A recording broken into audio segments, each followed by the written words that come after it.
365 days, but I treat every day like it's my last. I'm only concerned with building on the future, cause I can't change my past. Positive vibes for positive lives. She just giving you that truth and shifting your mind. It's more mental than you realize. It's up to you to take control, cause this world is cold and negativity gon' take its toll. Now we've been told any day could be your last. I'm embracing every moment and I cherish every laugh, every smile, every hug, every kiss, every touch, every person in my life that I care about and love. But wait, maybe I'm getting too emotional. That's exactly what they say you ain't supposed to do. Suppress your feelings, never talk about your pain. Can't appreciate the sun without acknowledging it rains, right? That's right. So this a moment of clarity, and make sure you always protect your energy. You stay focused and your life gon' be lit. And you are now rocking with Celeste. So, hey, beautiful people. My name is Celeste. I'm a therapist from Boston. I come on the podcast because I get to talk to some amazing people who are doing things to empower the lives of others. The goal behind this episode or this podcast is to just help people shift their thought process. I know a lot of times we get stuck in our emotions or things that are happening, and we can't see our way out. So I'm really big on conversations to talk about issues that are happening. So I have really two great guests that are going to come and share their story. I am going to add Rose and have her introduce herself to you all. Rose, can you introduce yourself to the audience, please? Hello, gentle people. My name is Rose J. Percy. I am a student studying to get a Master's of Divinity at Boston University School of Theology. And I'm also a local licensed pastor, and I do a lot of things on social media, which we'll get into, but I'm happy to be here. I'm happy to have you. So I met Rose a few years ago. And how old are you now? 29. Oh my God, 29. I was not in the pastor mindset at 29. I don't want to tell you guys what mindset I was in, but it wasn't the pastor mindset. So thank you for being here. For my listeners, I'm going to add my brother to the episode in a few minutes. But I want to start with Rose to kind of share her story a little bit. Both of them are in seminary or went to seminary and had some interesting experiences. But before I talk about those experiences, I would love to hear about kind of like your upbringing and what led you into this path of becoming a pastor. Oh, yeah. Well, I was raised in a Christian household. My upbringing is very much Haitian, Pentecostal, Baptist. You can say Baptist-costal if you want to. I've never heard of that. Baptist-costal? Baptist-costal or Penta-Baptist. Depends on who you talk to, but it's different terms. But yeah, so my upbringing was very much a strict Christian household. My father is a pastor. He is currently a pastor of a Baptist church in Rhode Island. And like growing up, I was like, I don't want to do that. Like I see how stressful it is for him to be a pastor. And like I went through a phase as a child where I was like, I don't know about God, because God doesn't seem to. If going to church and going to service is what God is about, then I don't know if I want any part of it. I was really bored with church as a kid. But something happened in middle school. I had an English professor who not only like introduced me to poetry, which is something like I love and I do to this day, but he introduced me to like a gentle Christian, and I would say like very just like, I don't know, like that very evangelical, like I see that you're struggling and I'm going to reach out and give you this book and hopefully it'll change your life kind of moment. And like that's pretty much what happened. I read this book and I was like, okay. Maybe God isn't that bad. Like maybe I could do this. But then I started reading the Bible. I started reading the Bible at 11 years old. And I remember going to church and being like, what are y'all doing? This isn't in the Bible. What's happening here? Be like, but the Bible says this and we're doing that. Why are we doing this? And then that's kind of like the same spirit that I've carried like into my teens. Was really passionate about reading scripture all the way through my teens. And then another person approached me when I was 19 and asked me a question like, have you thought about seminary? And I was kind of like, I mean, yeah, I mean, and he was basically like, you could be a pastor. And at that point, it was like 19 to like 22, I was doing spoken word ministry and like putting a lot of scripture into my poems. And so he said, like, yeah, I see this call to be a pastor in you. And I was like, I don't know where you're getting that message because I don't think God is speaking to me like that, but okay. So I went to a Christian undergraduate school, and I didn't major in religion right away. I actually majored in music education because I was like, yeah, I want to serve God, but I also kind of want to make money too. I don't want to struggle. And then I ended up changing my major again because that first semester proved to me like I had more of a passion for like following God. And like, even though I didn't know what it was going to lead to, I was like, I have to do this. And so I did. So yeah, I think studying in undergrad was kind of like a catalyst for wanting to go to seminary, but seminary like really emerged out of like this desire to just continue that work and continue asking questions. And, sorry, I just want to, can you tell people what seminary is? Because some people may not know what that is, just for clarity. Yeah, I mean, I didn't know. I remember when I was like, was it like 17 or 18 when I first had this idea about going to seminary. I went to visit a seminary, and this was before I did college. And I was like, okay, when can I apply? And they were like, you have to go to college first. So I was like, what do you mean I have to go to college first? But seminary, in most situations, is like graduate studies, specifically for those who are preparing for ministry or some kind of vocation that has to do with like, like talking to people about who God is and what the church is, at least in the Christian sense of this understanding of seminary. So there are seminaries that across all different faith backgrounds and things like that.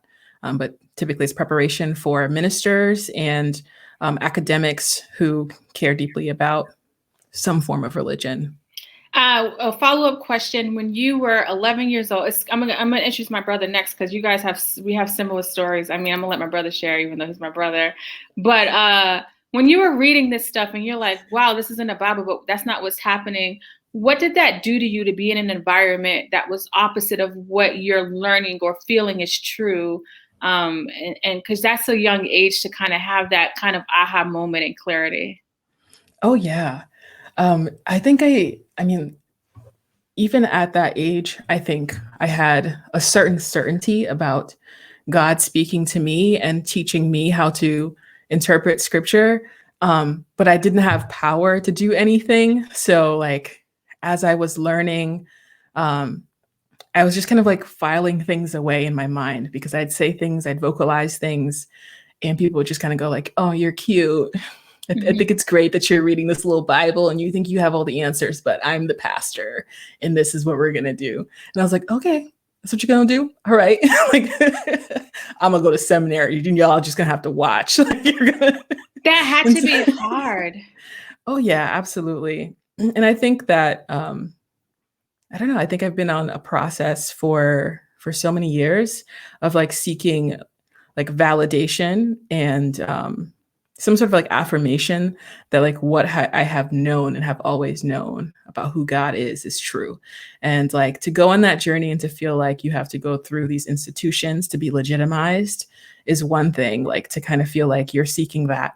But I've gotten to this point now in my journey with seminary that I'm like, okay, this seminary is going to give me a piece of paper, but it's not going to validate me. And it's not going to tell me like, who God has called me to be. Cause like I knew that like since I was well before 11, like I was like 4 years old when I would go home from church and like my brothers would be sitting down. I would stand up with the Bible and I'd be preaching to them and I'd say, can I get an amen? So like there has been a call in me since I was a kid. And so something about being in seminary has like really transformed my sense of kind of like what it means to have spiritual authority and to know that these institutions cannot give me that. So yeah. Wow, you're giving me chills. That is so amazing to hear. Okay, so we understand why you are in seminary right now, but we're going to get into seminary. But before we do that, I'm going to bring in my brother and have him I'm laughing because I hope he doesn't talk trash about me. I've been portraying this good image, and now I got somebody who's known me my entire life on here. Jacob, can you introduce yourself to the people, please? Hello, everyone. I am ashamed to say I'm Celeste's brother. No, I'm joking. So I like to call Celeste my little sister, but she is older than me. But in height, I'm taller. Yeah, I'm Celeste's brother. I just graduated from seminary last spring, and what type of introduction you want, Celeste? Because Rose gave a dope introduction. I know. Well, that's the question I asked her. So I'm curious. Oh, okay. Well, I'm not curious, but I want my audience to know. Okay. You know, what was your upbringing like, and why? Okay. You know, what led you into this direction of choosing seminary at such a young age? She, you know, she's 29, and that, you know, and I said at 29, I was not thinking about that at all.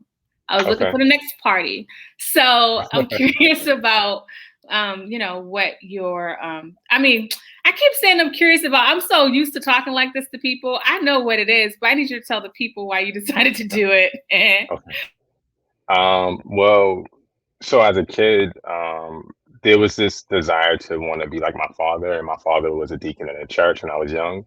And so there was ways in which I just wanted to imitate that. And so as a child, like even in elementary, I possibly read like the whole New Testament several times. I was constantly reading the Bible. We had to go to church Sundays, Tuesdays, Wednesdays, Fridays. Twice Sunday. And if Sunday was on Christmas, oh my goodness, you couldn't open up your presents until like later on at night, until after Christmas. I know Rose is saying amen right now somehow, but yeah, so growing up in my early sort of childhood, like church was just a second part of my life. But I was reading the Bible and I wasn't forced to read it. And so I was actually, even as a child, I was annoyed that a lot of the analogies that the pastor gave was for adults. And I'm like, so what about me as a kid? How do I, share the gospel? How do I, be Christian and things of that nature? So I grew up reading the Bible, and I was really impressed with this idea of love, and how I noticed there was like these principles in the Bible that I would see in other books, on other literature, and even other like sort of best practices when it came to business and looking at personhood and humanity and respecting people and culture. And I couldn't necessarily articulate that the way I am now, but I noticed it, and it kept me sort of attracted to Jesus. It kept me attracted to studying the Bible. It kept me attracted to church community. I initially started my undergrad at UMass Boston. I was going to major in business management and minor in African studies.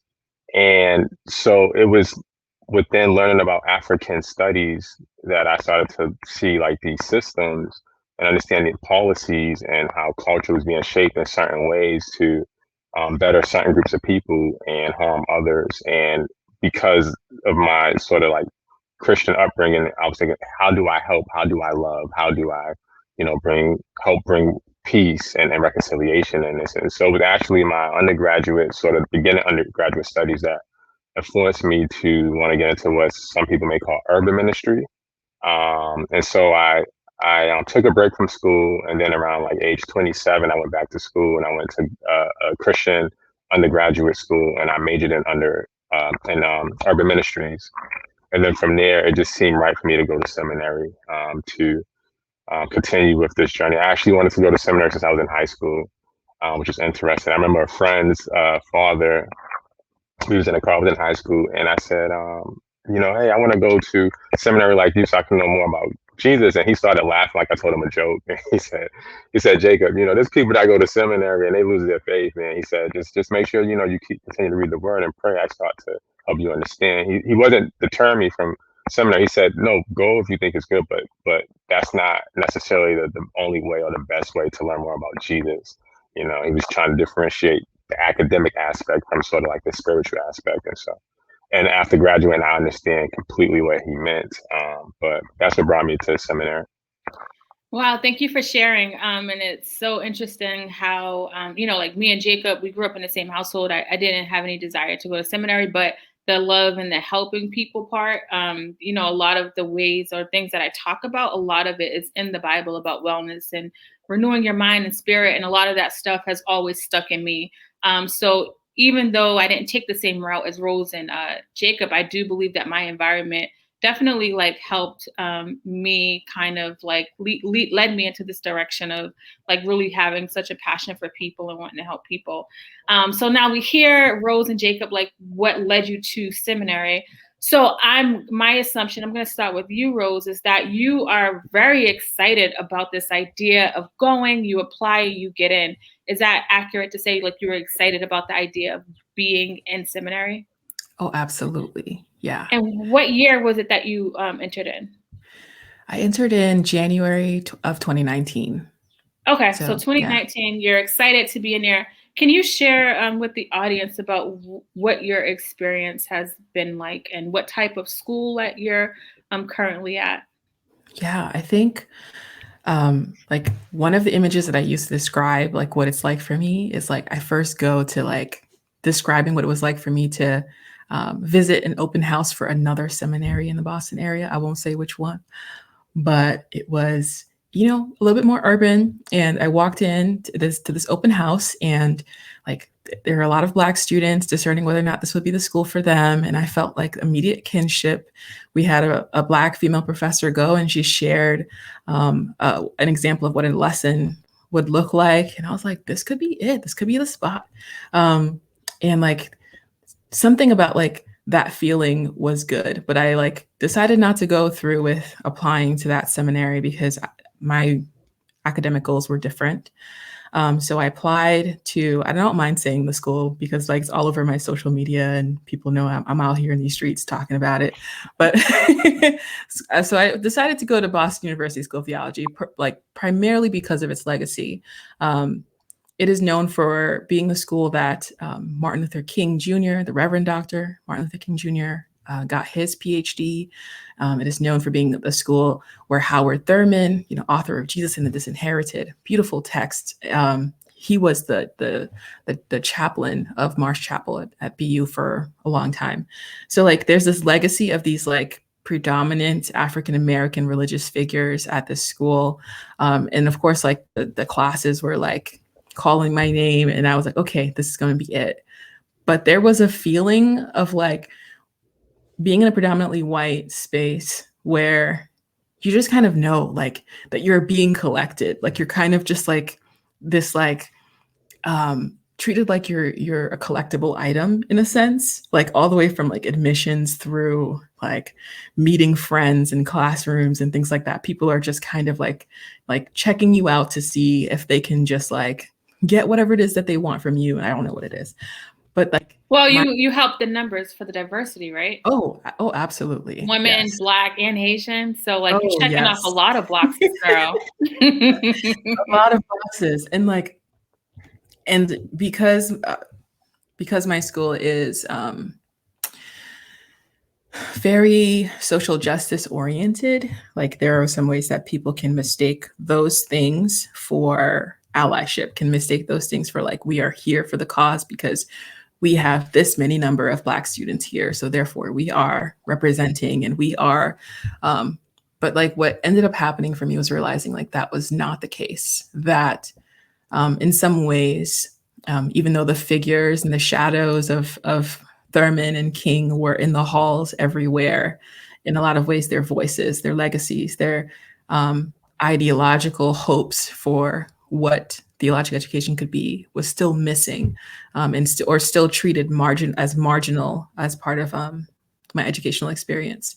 And so I had to do a lot of digging and a lot of just kind of like sticking up for myself and naming the things that I wanted to learn very specifically in classes and being unashamed to kind of like embody my personhood and like my subjectivity, and to be like, I'm thinking about my context, I'm thinking about these things. And that's not necessarily a bad thing. I think that's something that a lot of seminary students experience in different ways. But I think it's layered for me as a Black student, knowing the contrast, like knowing in just a small dose of that open house at another school, what it could have been like to just be at home in myself and like in a way where I don't have to give other people a tour of my experience through things I say in class. I can just share my experience and somebody else in the class can be like, oh yeah, I understand that. I know that feeling.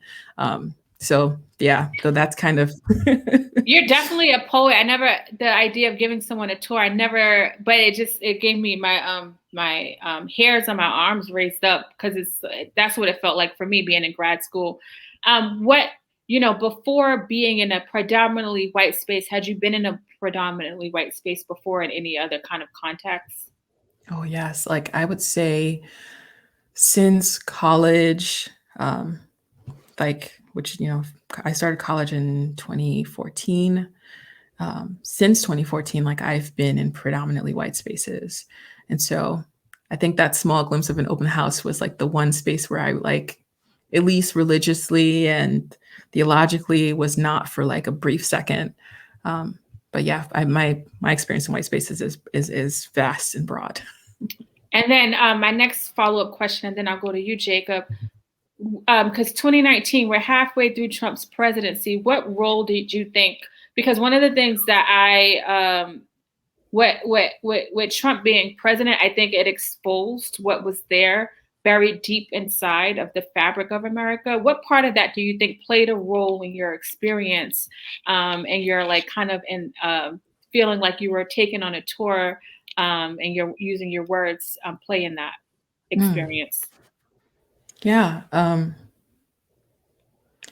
That feeling of taking others on a tour through my experience of life, like started in college, started with my classmates who were thinking about what was going on in America through the lens of their faith and were wrestling with it, and kind of saw me as this person who could like guide them through it.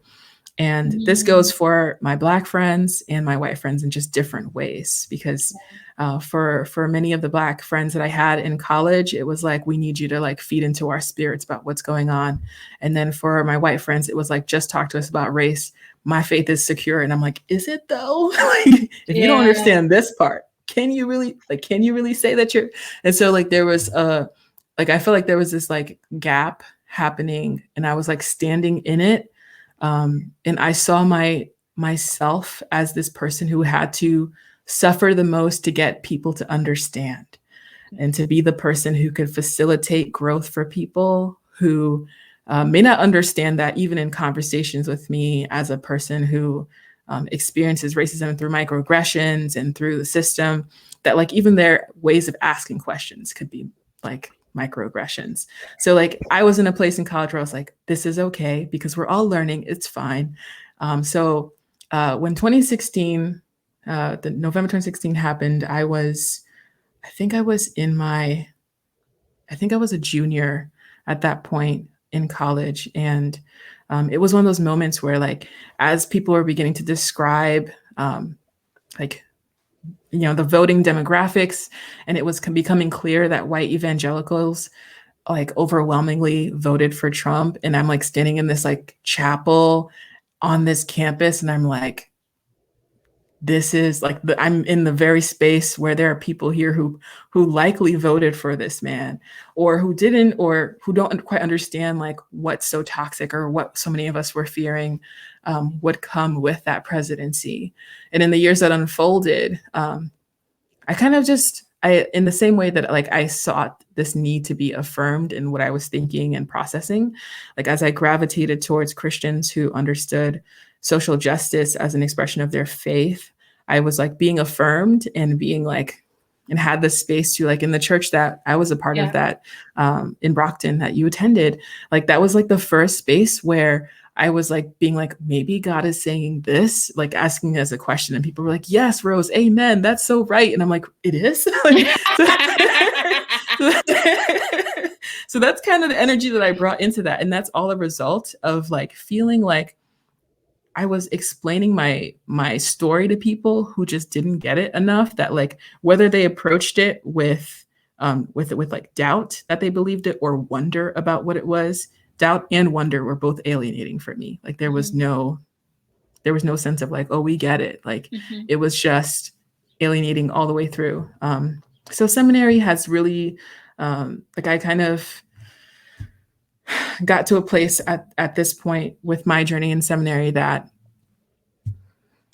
I don't know, I feel like I'm even further emboldened to call things out, especially being, I don't know, being online.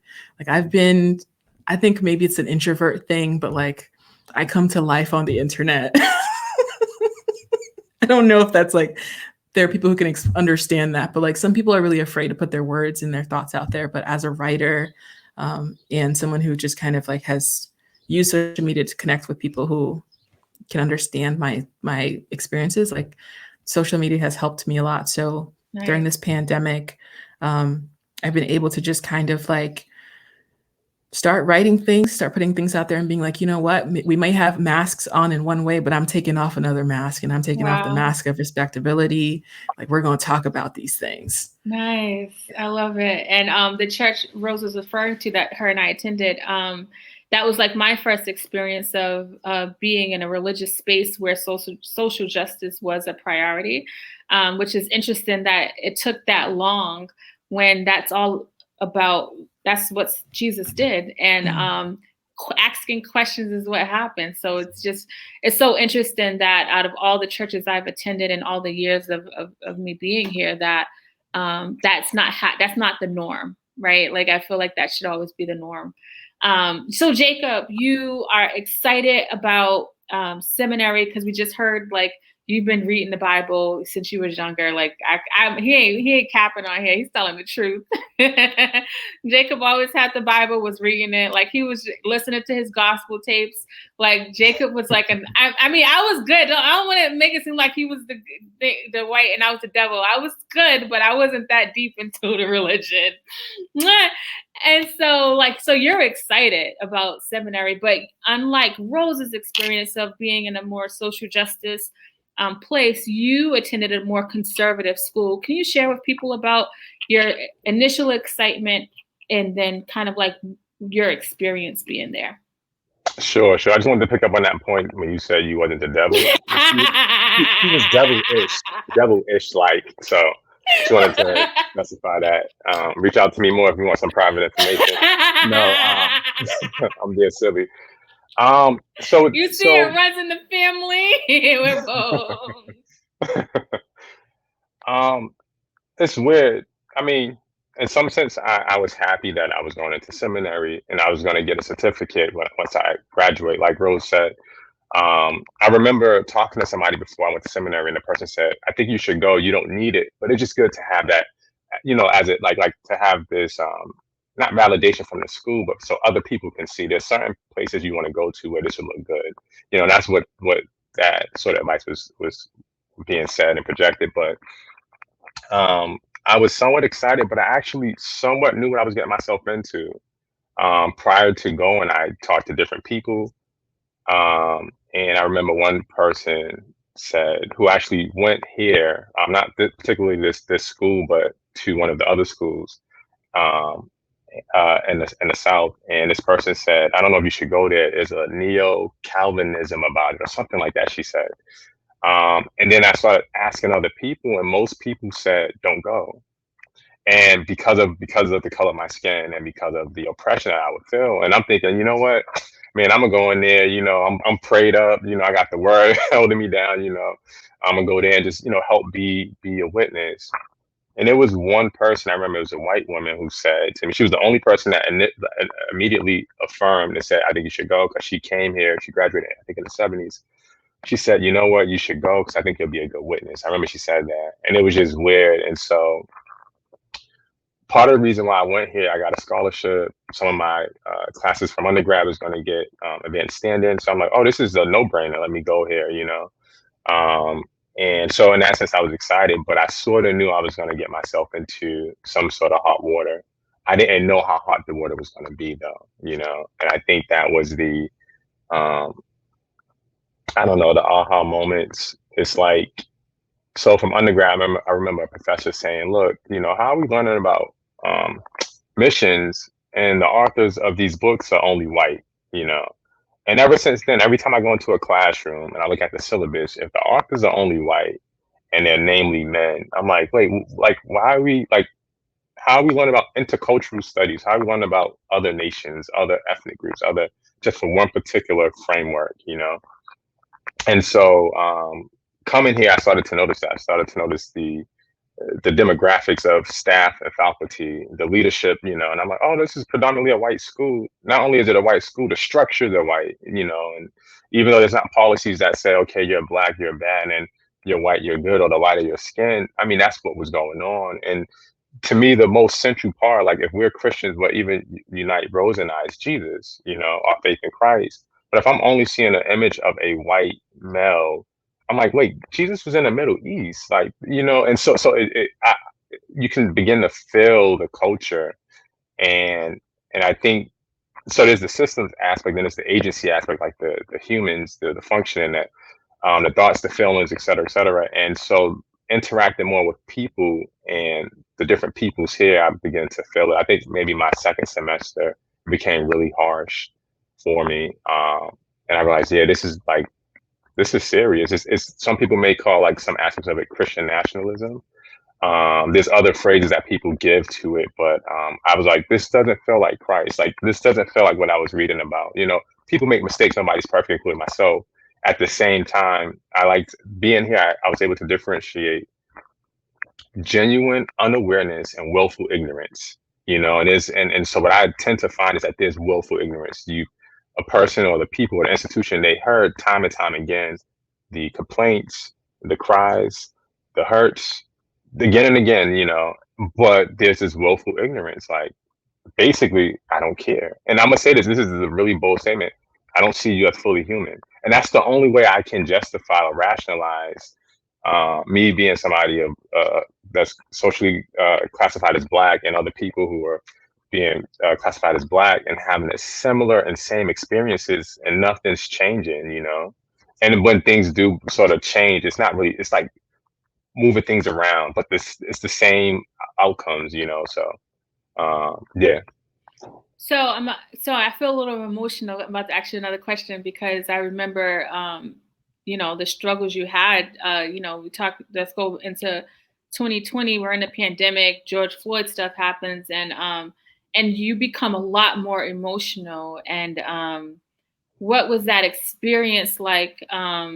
Hearing, let's pray for this, and on the surface things are saying like, let's do this, but deep, you're in the fabric of that school and things aren't changing. What was that like for you as a black male in a conservative white space that is supposed to be about God, which is so hard to believe that this is happening for you? And so even though I clown Celeste about being devilish, she was actually so instrumental in helping me do that time. So I'm gonna give you your flowers now, Celeste. Well, that's the first time he's done it. Yeah. I appreciate it. I got this on recording. This is like the best day of my life. I hope you edit this part out though. So Celeste was really helpful. I remember calling her one night, very emotional. I'm in tears. I actually saw the video of George Floyd. And I didn't know who to call, who to talk to. I was by myself, and I reached out to Celeste to just get some guidance. And even before that and after that, Celeste has always been somebody who I can reach out to and get free counseling. That free aspect is really the key there. That family discount. And let's also note that you're on campus, so you're not even staying off campus. But go ahead. Yeah, and so and I will say this: there are definitely some good people here who journey with me, and I've journeyed with them. That's been really helpful. Who are not just black, but people who aren't black. I do want to make that known. At the very same time, I think it's weird because it wasn't an awakening to me of how this community is, but it was more so the community. I'm hoping that they saw that they weren't prepared to deal with racial issues, because once this issue became sort of more mainstream, which issues like these happen all the time, like year after year, like decades after, like this isn't a new thing, but the way I was being called or emailed or text, I was like, people act like this is the first time this happened. And so I'm getting mentally exhausted and spiritually Sorry, tell exhausted. them what you mean when you said being emailed and text. Like, Oh, yeah. so I guess people are just hearing about George Floyd. They're seeing it. Remind you, we're in a pandemic. Sports isn't on. People are isolated. You're in the house. So you actually are forced.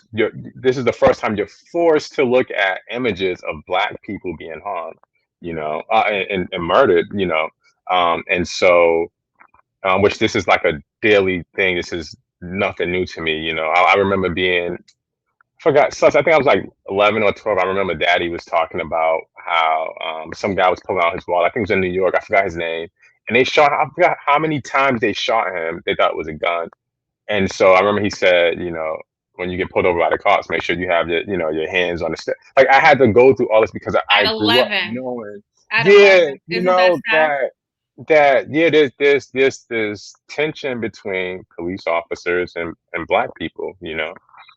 So, anyways, people are being forced to see this, and then I'm getting texts like, "Hey, are you okay? Can I pray for you?" Or like, "How are you doing?" I'm thinking like, I want to, and I didn't respond to most of the texts. There's certain people I didn't even respond to, and I wasn't trying to be rude. I'm like, I shouldn't have to, as Rose said it, like take you on this journey of who I am, or what's going on.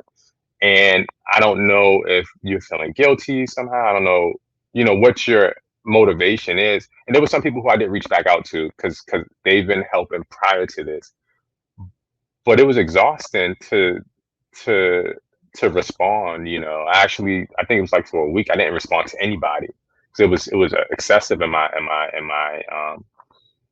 estimate. It was excessive, and I was thinking, okay, how does like our academics, how does our faith really prepare us for this? Because I didn't feel like there was a journey in through. And what was unfortunate, I realized, I said, once this issue sort of dies down, nobody's going to talk about race anymore. If anything, now people are talking against critical race theory and the 1619 Project. They're talking against all these things that actually are showing ways in which whiteness, this ideology of whiteness or white supremacy, is really doing major harm. And so during that summer, I remember our school said they was going to pray against racism and police brutality. And I'm thinking like, so it's my second year here. I'm like, I'm in classes where I hear people talk against social justice. I'm in classes where I'm talking to people. I'm telling them I want to get into government, and they're like, "Oh, I don't know if that's a good thing." I'm hearing all these things. I'm like, "Oh, so now y'all want to pray about racism? Like, when did y'all discover this is an issue?" And so I didn't go because I'm like again, I'm not perfect. I'm like, y'all are saying one thing, and y'all took photos of it. That bothers me when people are praying against racism and it's like there's pictures being taken of it, like, oh, look what we did as a community. We prayed for racism. Let's put this on the front page. I'm like, why would you do that? It's just a photo op. And so myself, a few of my other Black colleagues, we didn't even attend and we didn't even plan it. We just like, this doesn't make sense. Like, and so in my mind, it's like, if you're not engaging with policies or culture change, but you're just like saying something or even praying something, which I'm not opposed to prayer, but prayer is an aspect of one's faith, meaning that it's going to follow up with their actions. It's not just a random thing in a vacuum that you do. Jesus prayed about things, but he actually functioned in that same capacity. And so when I looked at, I'm like, okay, nothing's really going to change. There was some adjustments that were made, but it's not really engaging in the policies here. And so I think that summer and even going into that fall was really exhausting for me, to be honest. And it made me realize that I don't have to respond to people. I don't need to respond to people. Like, I don't have to open up myself so that for whatever reason, for your whatever. So Yeah, that's good. And I've watched your transition to feeling a need to comply to recognizing, you and Rose have such similar stories around your kind of awakening to just like being okay with being authentically you. For people that are listening, because, my podcast is very solution oriented. I like to talk about hard things. I'm going to start with you, Rose. What does it look like for someone that's a Christian, really has been burnt by the idea of understanding that a lot of you have a lot of evangelicals, even not just white, but Black, like Christians, and maybe are feeling burnt by religion. Like, what would you say to those people that might be struggling with their faith based off of some of the circumstances that they've seen? Yeah, I think one of my first things is to just kind of encourage and comfort those who are in a season of doubt right now, whether that's doubting the church, whether that's doubting even God, because I think there's a lot of support in scripture for that kind of lament, that sense of hopelessness, and that like need to ask God, where are you? My people are suffering. Are you even here? Are you dead? Are you not responding? And there's also scriptural support for expressions and songs of those who are being oppressed, who are saying, God, go get them. You see what you see what those people are doing to us. We need you to come through and like rally those folks and just get them. So like, and even we can debate about the like nature of violence in scripture. And of course, like I'm not advocating for violence. I may be advocating for violent language though. I can say that like there is a space for us that even in our most crude and like you just want to throw cuss words into your prayer, like there is God hears those prayers, that there is no prayer that is directed at God that God does not hear, and that God also feels with his people, with God's people. Like there is space and room for that. And to also say that like as someone who is also on a journey, who has had times of like feeling like I'm here for the church. I mean, institutionally, I'm here for it. Sure, I can do this process. And times where I'm like, I need a break, that church and the institutional church and the spiritual church where Christ is found are two different things. And I think it's a comfort for me to know that, because that means that I can find people who are like-minded in the communities that I've found online, who are like-minded, who I can connect with, and that is still church. And that just because I'm not submitting like this like Sunday from like 10 to 11 or to 11:30 every week to going to a building and then like participating in a service and then going home, just because I'm not doing that doesn't mean I am not living a life of seeking after God. But so long as there is a searching in you and a desire in you to connect in some way, that you are okay. And I think that is what I would say.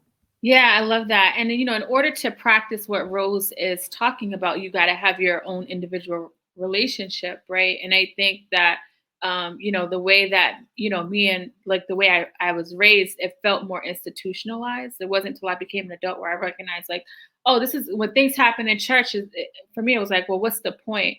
When it's like those people are human. And for me now as an adult who is seeking wellness, is seeking to have peace and seeking from my spirit and my mind to be renewed the way that it's written in the Bible, I have to be on that journey. And we joked earlier about like being in church like all these days a week, but for some people that's kind of been their drug of choice. It's been what's allowed them to get through moments, but they just stay in survival mode, not ever in living mode, right? And I think in order to get in living mode, do the things that Rose just talked about was not something that was talked about for me personally growing up in church. It was tithes, praying, and making sure you get here, for Wednesday night prayer, but never like the steps. What are the steps that I need to do to get to that place? So I appreciate you kind of sharing that. Jacob, what are your thoughts on, Rose wanted to say something. Go ahead, Rose. You wanted to follow up. Oh, no, I was just going to say thanks. That's all. Oh, okay. Jacob, what are your thoughts for people that may be struggling with their faith and feeling, like they're lacking faith? What would you say to them, to those people? Yeah, no, I realize that it can be delicate. It's like a very sensitive moment, a very sensitive time. And so to be okay that there's doubt, that there's hurt, that there's pain, to be okay, and sort of even to embrace those emotions. If there's anger, like to embrace that, because we are human beings and we have these emotions for a reason. We have these thoughts for a reason. Even like Rose was saying, like even being here at seminary, there's been many times I just let the Psalms play. So I needed to hear something. Like I'm not good at expressing my emotions, and so I need to hear something that expressed emotions and hurt and pain. And the Psalms was really helpful for me to just listen and hear, like, oh snap, these guys are angry too. Like you hear some of they call certain Psalms that sound really violent, and really just to play that, not necessarily wishing any harm on any person per se, but just like, oh snap, this is a holy prayer to God.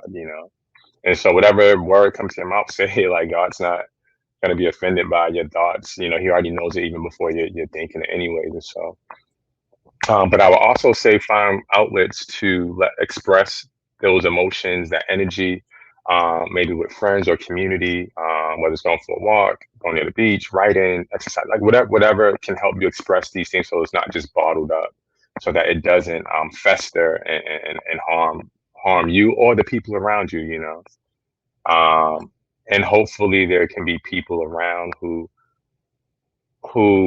don't push away your pain. I think that's one of the worst things, that you have pain and you're telling people and they're just saying, oh, be happy or just pray. Again, I'm not opposed to prayer. I'm not, but I realize that that's an aspect of one's faith, and that's not like, that doesn't mean that you have faith if you pray or not. Like that's a part of your faith. So if you're not there yet, then don't pray. Like, I hope you can get there at some point, but if not, that's fine. And so just being able to grieve and to hurt, and then looking forward to what does healing look like, what does healthy relationships look like, how can I be in a church community, and what does that look like as well. Finding a church that you can agree with, not just in the words that are being spoken, but actually in the actions that are being done as well. They shouldn't be different. They should be actually one and the same. I think sometimes, especially in the West, we're so used to sugarcoating things, or telling white lies or saying things, but I would say that's not really ultimately the Christian way. I get this joking around, stuff like that, but our words should be true and our actions should follow. So if you see that consistently, I would say follow that, as that follows Christ. So look, I got two pastors on here saying the same thing I've been saying all 300 and something episodes. Literally, this stuff is in the Bible. That was good. I appreciate you guys sharing that. My last question before I let people know how they can reach you is, both of you guys were Black in seminary. Your passion is real. The love that you have for people is real.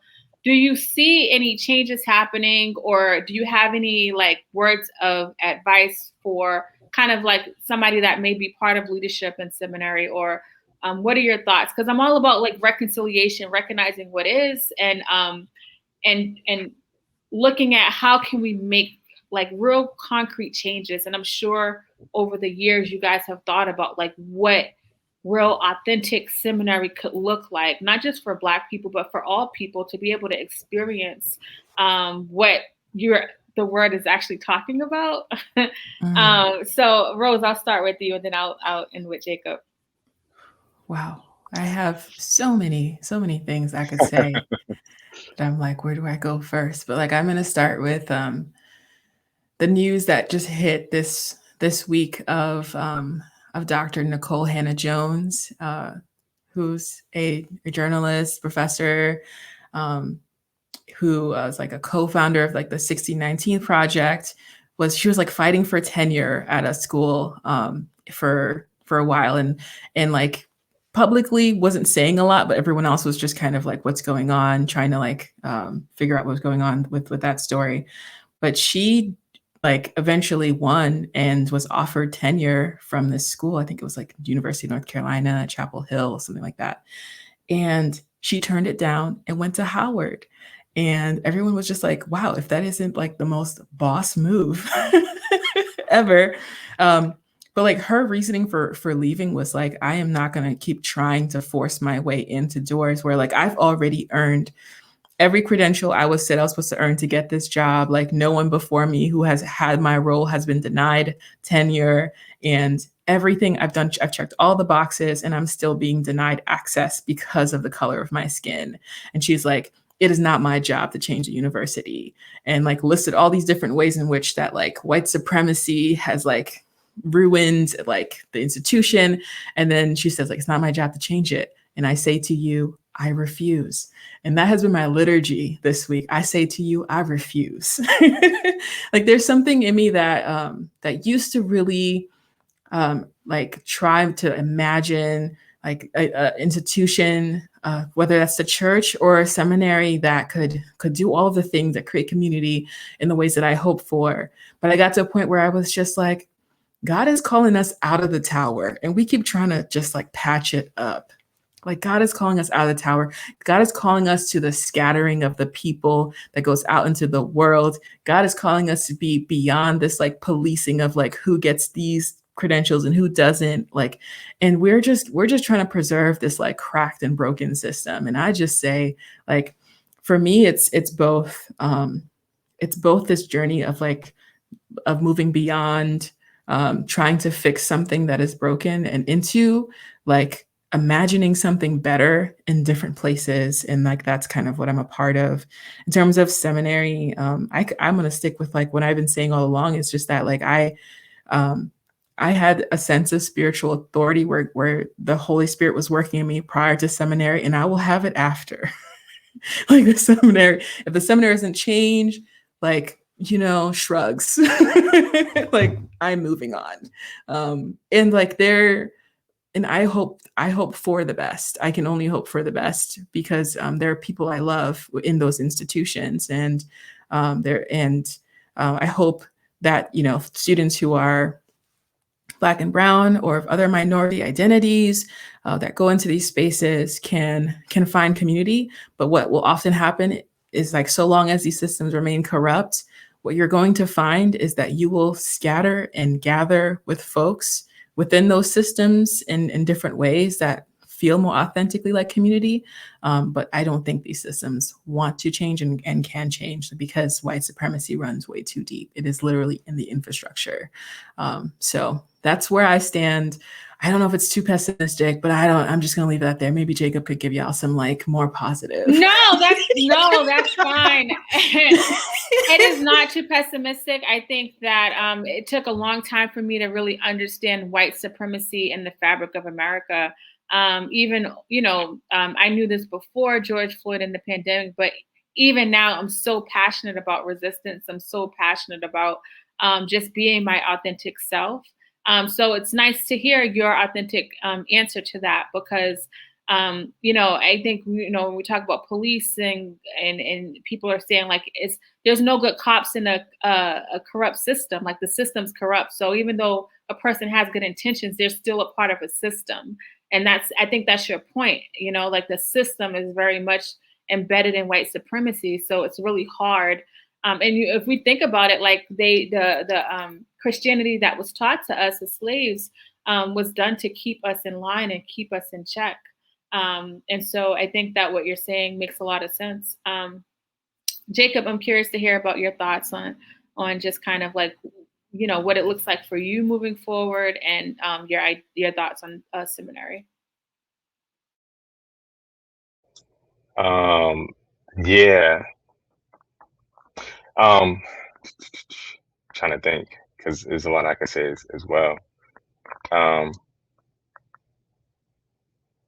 Well, so I guess there's a thing you would even say to me, Celeste, is just like the idea of knowing your value, you know. And so I think if a person is realizing their value, and I'm speaking as a Christian, with the idea that humans are made in the image of God, so there's a intrinsic value, a dignity and respect that each person should have. And if you're in a environment, in a community, in a relationship, like whatever it may be, and you are consistently being degraded, I don't know if it's worth being in that space, because in some sense you're dying, you know. It could be physically, it could be mentally, it could be spiritually, it could be in other ways as well. And I don't know if that's helpful. So trying to contextualize that to institutions or, you know, seminary, I would say that if you can find a place that's want to change, and they're showing you like there's consistency in changing, not like lip service. I'm not talking about just words or putting out on the page a diversity statement. I'm not clowning any institution or anybody that does that, but just putting that out without actually changing policies, without actually hiring groups of different peoples, you know, about actually like changing leadership and not just inviting sort of minority people who are classified as minority students there, but making space for them when it comes to language and culture and the programming of the school and the curriculum. I mean, like genuinely a thorough change. I would say, I don't know if you want to be in that place, you know, and that's not just for academic institutions. I'm gonna say that for church communities, you know. I'm gonna say that for relationships, like whatever it may be, because if you know your value, and I'm still learning my value, and it's even taken me a while to get to this point. Your culture's fine. Like I'm fine speaking in my deep voice and not trying to sound like Jake when I'm at work. I could be Jacob, you know. I'm comfortable every now and then speaking slang. Like I don't care. Like you can judge me however you want to, you know. But yeah, if you know your value, yeah. And one more thing I'll say, because there's even within the place that I was in, you know, I served on a diversity task force. It was ways in which I served in the student government, and I worked hard. Like I worked my butt off to see change and to like we had one black professor here. He was just recently let go, you know, or his contract wasn't renewed. And for me, I'm like, yo, this whole 2 years I was talking about diversity. Y'all only have one black professor here. Wait, y'all let him go. Wait, I don't. Wait, where's the like? And I'm not trying to clown any. I'm just like, yo, I don't understand. Like, and that was like my going away present. I graduated. I'm already frustrated. Celeste, you was at my graduation. After my graduation, I was so frustrated. My sister, my mother came, and they came to my apartment and said, "Hey, you want to go out to eat?" I'm like, "No, I'm just taking." I would have thought we was at a funeral. Jacob was not. My mom was like, "Are you okay?" My mom's not really like emotional and stuff, but she was like, "Is he okay?" And I was like, "He'll be fine." But I could tell it was like you just got finished fighting for your life or something. Yo, Celeste, I feel like the streets wasn't nothing compared to this. Like only real gangsters can get through seminary. No, but it really is hard. Like all jokes aside, I know all jokes aside, but yeah, I would just say like that was my going away present. And so I don't think what I did was a waste of time. It was a learning experience for me. You know, I'm learning like, so yeah, I'm learning like people can say stuff, but if their actions aren't lining up, then maybe I just need to go, you know, and I need to know my values. So that's what I would say in a nutshell. There's other practical things I can say, but I think that's something really good for me to process and just to put that out in the air. That's a good word for not just seminary, relationships, for literally everything in life. Know your value, know your worth. That's something I tend to lead with a lot. Jacob, you last words and where people can reach you. Jacob's not into social media, so you can't really reach him. But it's exhausting for me. I know. I'm not saying that's bad. I'm not saying that's bad. I'm just saying you're not into it. I just justify myself. I'm here fighting for my humanity. And then I'm looking at these timelines and all this stuff, and I'm frustrated, all this schoolwork, extracurricular activities. But he did just hop back on Instagram, so I'll make sure to put that in the show notes. Jacob Emmanuel Jones? 01. Jacob Emmanuel 01. So I'll put that in case anybody want to reach out to him. But yeah, it was exhausting, and that's good that you was able to identify that and step away from social media. But any last words you want to say? Yo, Rose, you're still in school, right? Yes, I'm in my last year. I hope y'all pray for her. She got one more year to. Please pray for me. But I do want to. Rose said something that was really powerful, and Willie Jennings, phenomenal, dope theologian, writer. But he has a book called After Whiteness that really speaks to what Rose was talking about, and I read that once I graduated to help me process my experience. And so the things he talks about and about theological education in the West and just academic institutions or higher academic institutions is really good because you see the pervasiveness of whiteness and how people are being trained. Again, we're both in seminary, but if you're constantly seeing like a white Jesus, there's people who've been falling away from Christianity just because they say it's the white man's religion. I would not say that's true, but I can totally understand how somebody would get to that point, you know. And so that's a good book to help. And I think some of the summary of what Willie Jennings is trying to say is that schools should help us bring forth community and what does that look like, you know. And so when he's talking about the Christian idea of community, is representing all nations, respecting all cultures. So I just wanted to say that because Rose was saying some really dope stuff. But that's a good resource to look into. Thank you. And I'll have a link to that on my in the show notes for people listening. I have an Amazon shop where anytime people are mentioning books, I make sure to put it in. So thank you for that, Reed. Rose, any last words, and then how people can reach you and if you're working on anything right now? Yeah, I'll just pick up where Jacob left off and like underscore that book, Willie Jennings, After Whiteness. I also read that this past year, sometime this year, and like that was life changing for me.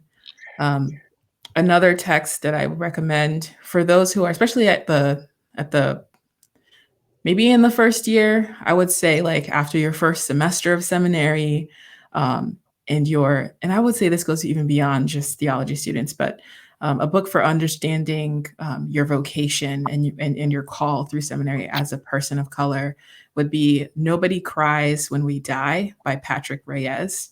And he explores just this beautiful understanding of vocation as a call to life, Like some people may feel like they're called to seminary to become pastors or leaders and can like have concrete ways. And some people are just like, I survived to adulthood and that's why I'm here. And like, that's one of the things that he explores. It's very powerful, very beautifully written. And it has served to like ground me in this season as I'm also analyzing my call, which is, through his way of explaining it, through his theology, I've realized that my call in this season is to rest.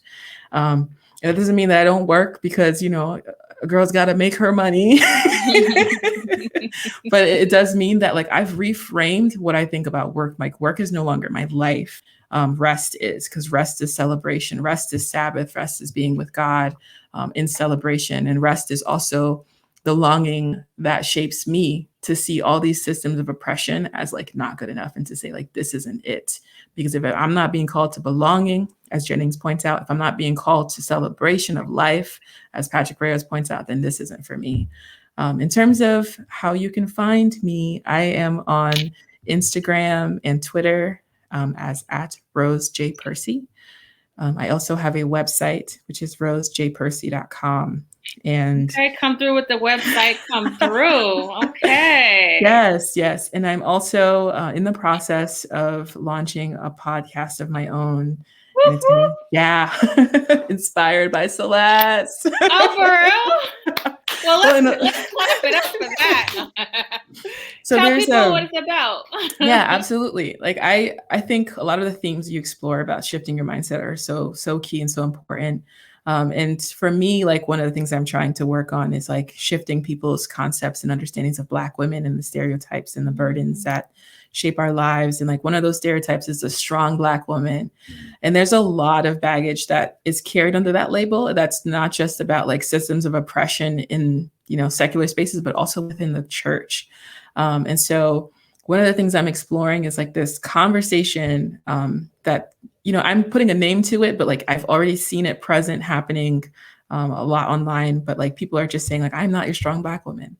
I am a soft Black woman. I'm a tender Black woman.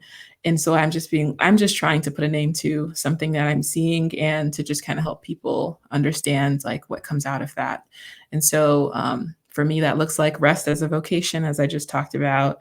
Exploring how boundaries and justice are related and how self-care and community are related. Because, we think of self-care as individual, but really when it comes to Black women and the struggles we face, that community care is vastly important and underrated. So definitely follow me on social media if you're interested in that. And I will say that it is for Black women, but everybody should listen. I think it's for everyone it's good for everyone to know.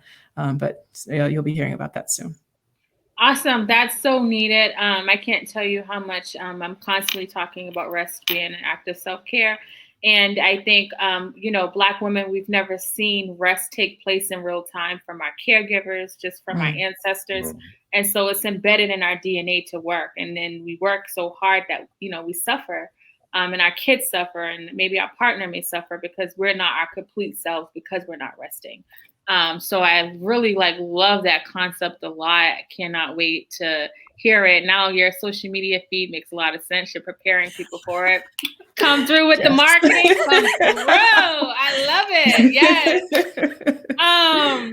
Jacob and Rose, this was amazing. I appreciate you all for coming on and sharing your story. Yeah, thank you so much. Yeah, thank you for having me. Jacob, your turn. So you said you're gonna pay me, right? Couple thousand for this. Bye, guys.